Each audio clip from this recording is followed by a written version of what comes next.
Assalamualaikum warahmatullahi wabarakatuh. Kami dari kelompok 1, kelas B PGSD PPG Prajabatan tahun 2023. Pada video kali ini kami akan memaparkan tentang implementasi pembelajaran dalam UBD, yaitu sumber belajar.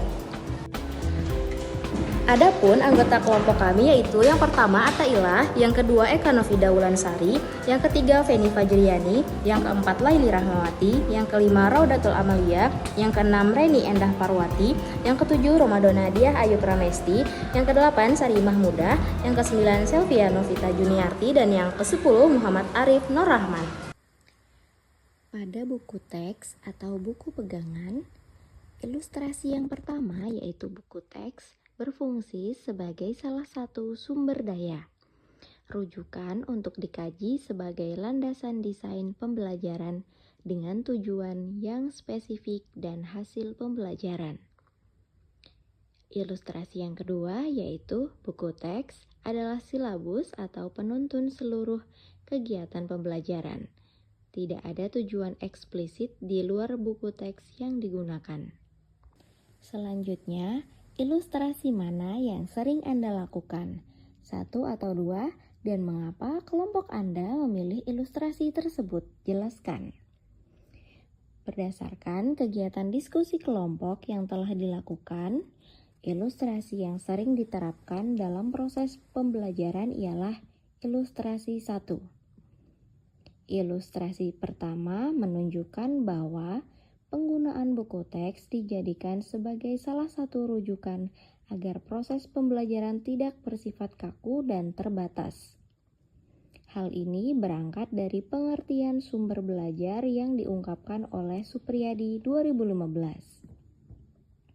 Bahwa sumber belajar merupakan segala sesuatu baik berupa bahan benda, alat, orang, teknik, atau tempat yang dapat menunjang kegiatan belajar sehingga mencakup semua sumber yang mungkin dapat dimanfaatkan oleh tenaga pengajar agar peserta didik dapat belajar. Buku teks atau buku paket berfungsi sebagai salah satu sumber daya rujukan untuk dikaji sebagai landasan desain pembelajaran dengan tujuan yang spesifik dan hasil pembelajaran buku teks digunakan guru untuk menjawab atas kebutuhan peserta didik sebagai pengetahuan awal. Bagi mereka, buku ini hanya sebagai salah satu sumber belajar, sedangkan penentu kegiatan pembelajaran adalah guru yang mempertimbangkan keadaan dan karakteristik peserta didiknya. Tujuan yang spesifik inilah yang kemudian menjadi patokan atau pedoman guru dalam merencanakan proses pembelajaran. Ilustrasi mana yang menurut Anda cocok dan sesuai untuk peserta didik kekinian? Jelaskan. Menurut kelompok kami, ilustrasi yang menunjukkan penggunaan buku teks sebagai sumber belajar sesuai dengan karakter peserta didik kekinian ialah ilustrasi 1. Hal ini dikarenakan ilustrasi 1 menunjukkan bahwa penggunaan buku teks dalam proses pembelajaran di sekolah memainkan peran sebagai pedoman dan salah satu sumber belajar yang bisa dijadikan referensi bagi peserta didik. Ilustrasi ini, menurut analisis kelompok kami, sesuai dengan konsep paradigma baru dalam pembelajaran, di mana peserta didik tidak hanya menjadikan buku teks sebagai satu-satunya. Ilustrasi mana yang sering Anda lakukan? 1 atau 2, dan mengapa kelompok Anda memilih ilustrasi tersebut? Jelaskan. Ilustrasi yang saya lakukan adalah ilustrasi kedua karena sesuai dengan Permendikbud nomor 23 tahun 2016 mengenai standar penilaian pendidikan pada pasal 3 ayat 1 bahwa penilaian hasil belajar peserta didik pada pendidikan dasar dan pendidikan menengah meliputi aspek sikap, pengetahuan, keterampilan. Penilaian hasil belajar peserta didik dilakukan sesuai dengan tujuan penilaian secara berkeadilan, objektif, dan edukatif. Proses tersebut dilakukan melalui berbagai teknik penilaian menggunakan berbagai instrumen dan berasal dari berbagai sumber agar lebih komprehensif. Ilustrasi mana yang menurut Anda cocok dan sesuai untuk peserta didik kekinian? Jelaskan. Menurut saya, ilustrasi yang cocok dan sesuai untuk peserta didik kekinian adalah ilustrasi kedua. Seperti yang telah dijelaskan sebelumnya, penilaian peserta didik tidak hanya dilihat dari pengetahuan saja, tetapi dapat dilihat juga dari keterampilan dan sikapnya.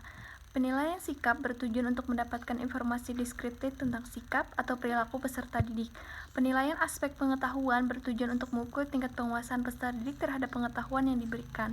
Selanjutnya, penilaian aspek keterampilan bertujuan untuk mengukur kemampuan peserta didik dalam mengimplementasikan pengetahuan yang diperolehnya dalam membacakan suatu permasalahan. Pada abad ini, aspek-aspek dalam penilaian tersebut sangatlah relevan dan menjadi bahan acuan bagi peserta didik untuk mengukur keterampilan, pengetahuan, dan sikap dirinya. Dengan mengimplementasikan penilaian di atas, peserta didik dapat terus memiliki gambaran tentang perkembangan dirinya secara menyeluruh, sehingga mereka mampu meningkatkan kualitas diri selama proses pembelajaran di sekolah.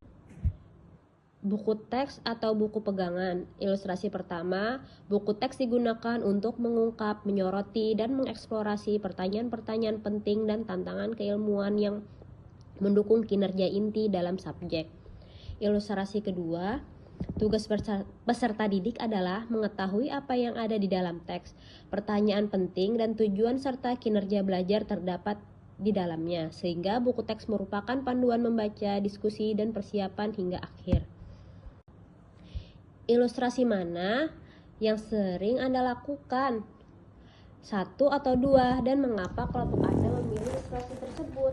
Nah, berdasarkan ilustrasi di atas, yang sering dilakukan adalah ilustrasi 1, yaitu buku teks digunakan untuk mengungkap, menyoroti, dan mengeksplorasi pertanyaan-pertanyaan penting dan tantangan keilmuan yang mendukung kinerja inti dalam subjek. Hal ini dikarenakan pendidikan saat ini tidak hanya mengandalkan bahan ajar seperti buku teks, baik gurunya maupun siswa diberikan kebebasan dalam menggunakan berbagai informasi yang kini menjadi salah satunya acuan dalam proses pembelajaran.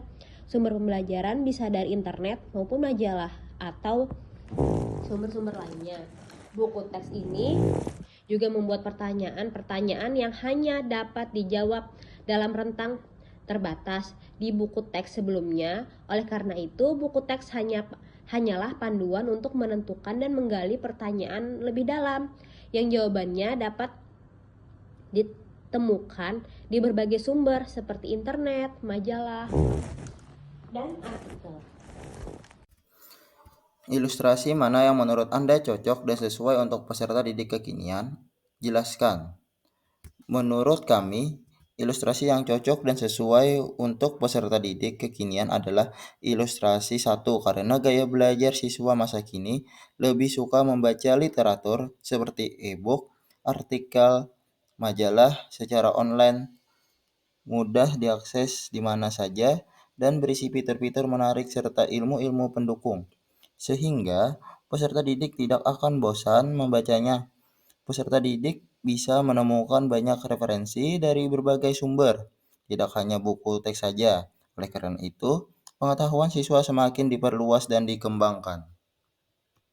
Buku teks atau buku pegangan, ilustrasi 1. Buku teks tidak digunakan berdasarkan urutan penomoran karena urutan membaca buku teks berdasarkan urutan tujuan pembelajaran yang diinginkan. Ilustrasi 2. Teks dibaca dan dimanfaatkan berdasarkan urutan penomorannya.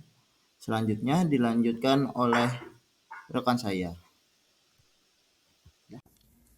Selanjutnya, ilustrasi mana yang sering Anda lakukan? Ilustrasi 1 atau ilustrasi 2, dan mengapa kelompok Anda memilih ilustrasi tersebut? Jelaskan. Menurut kelompok kami, ilustrasi yang sering kami lakukan atau terapkan adalah ilustrasi 1. Hal tersebut dikarenakan kami menentukan tujuan terlebih dahulu, baru selanjutnya memilih asesmen yang sesuai dengan tujuan tersebut. Juga materi yang akan diajarkan pun menyesuaikan dengan tujuan yang telah kami rancang. Karena berpatokan pada tujuan inilah sehingga buku yang menjadi referensi tidak berurutan penggunaannya sesuai penomoran melainkan disesuaikan dengan tujuan yang telah ditetapkan. Lagi pula, tujuan pembelajaran harus disesuaikan dengan karakteristik peserta didik, sehingga penggunaan buku referensi dan sumber belajar dapat digunakan dengan lebih fleksibel. Ilustrasi mana yang menurut Anda cocok dan sesuai untuk peserta didik kekinian? Menurut kelompok kami, ilustrasi yang cocok dan sesuai untuk peserta didik kekinian adalah ilustrasi 1, di mana saat ini kurikulum yang berlaku adalah kurikulum merdeka. Kurikulum merdeka lebih menekankan pada pembelajaran mendalam serta tujuan pembelajaran yang disesuaikan dengan kebutuhan belajar peserta didik yang berpatokan pada karakteristik peserta didik. Hal ini menunjukkan bahwa pemberian materi dan kedalaman materi bersifat fleksibel menyesuaikan kondisi yang ada. Buku hanya sebagai referensi terkait kedalaman materi dan urutan yang ingin kita sampaikan pada peserta didik, disesuaikan dengan tujuan pembelajaran, sehingga penggunaan buku tidak harus sesuai urutan penomorannya. Buku pengayaan. Ilustrasi 1. Buku teks ini adalah salah satu sumber daya dan rujukan di antara banyaknya sumber belajar. Buku pegangan termasuk sebagai materi dan umumnya hanya digunakan untuk merangkum ide-ide penting dan sebagai landasan memecahkan masalah dan dukungan argumen penting. Ilustrasi 2. Buku teks sebagai sumber primer dan bahan sumber lainnya jarang digunakan. Misalnya, tidak menggunakan media massa, media sosial, dan lain-lain. Ringkasan dan konten buku teks diambil sebagai kegiatan untuk dipelajari, didalami, dieksplorasi, diuji, dan dikritik. Ilustrasi mana yang sering Anda lakukan? 1 atau 2? Dan mengapa kelompok Anda memilih ilustrasi tersebut? Jelaskan. Berdasarkan ilustrasi di atas, kami menyimpulkan bahwa kami sering melakukan kegiatan seperti ilustrasi 1. Hal ini karena baik pembelajaran kuliah ataupun mengajar PPL, kami tidak hanya menggunakan satu sumber buku saja. Kami mencari sumber lain berupa buku atau literatur jurnal untuk memperkuat pemahaman mengenai materi pembelajaran atau mencari argumen yang mendukung menurut ahli, seperti pendapat Davy dan Jonasson dalam buku Menyemat Benih Pendidikan yang ditulis oleh Yusuf Hadi Miarso, bahwa pemanfaatan berbagai sumber belajar merupakan upaya pemecahan masalah belajar.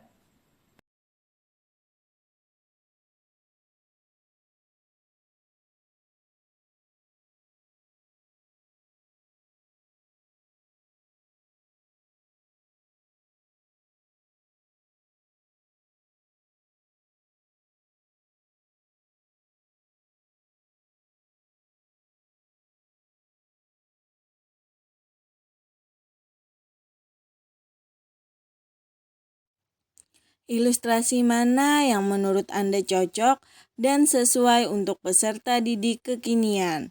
Jelaskan. Menurut kelompok kami, ilustrasi yang sesuai untuk peserta didik kekinian yaitu ilustrasi 1.